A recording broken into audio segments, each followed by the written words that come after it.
Welcome to my channel watch at learn. सो viewers, इस video में बात करेंगे इकोलॉजी के बारे में। इकोलॉजी क्या है, इसका कंसेप्ट आपको इसी वे में समझाऊंगी। इकोलॉजी टर्म दो ग्रीक वर्ड से डिराइव्ड हुई है। इको का मतलब होता है हाउस और प्लेस टू लिव, और लॉजी का मतलब है स्टडी करना, डिस्कस करना या एक्सप्लोर करना।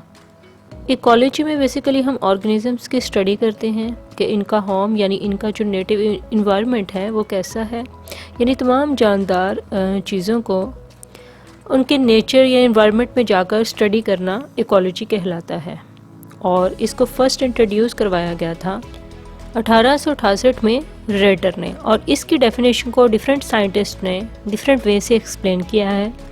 जैसा कि टेलर ने इसको इस अंदाज में डिफ़ाइन किया है, यानी कि तमाम ऑर्गेनिज़म जो उनका आपस में रिलेशनशिप होता है, जो उनका माहौल होता है, उनका उस ताल्लुक़ को हम क्या कहते हैं, इकोलॉजी कहते हैं।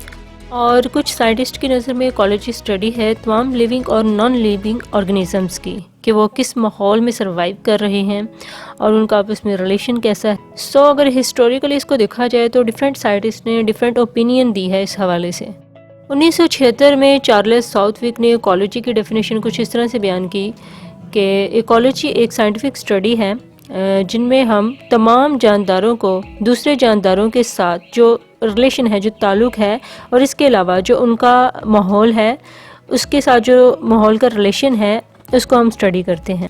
मतलब कि जो लिविंग ऑर्गेनिजम्स हैं उनका दूसरे लिविंग ऑर्गेनिज्म के साथ जो फिज़िकल सराउंडिंग है, जो माहौल है, इन्वायरमेंट है, जो रिलेशन है वो कैसा है, इसके बारे में सारी स्टडी की जाती है इकोलॉजी में। आई होप सो आपको ये सिंपल सा कंसेप्ट अबाउट इकोलॉजी क्लियर हो गया होगा।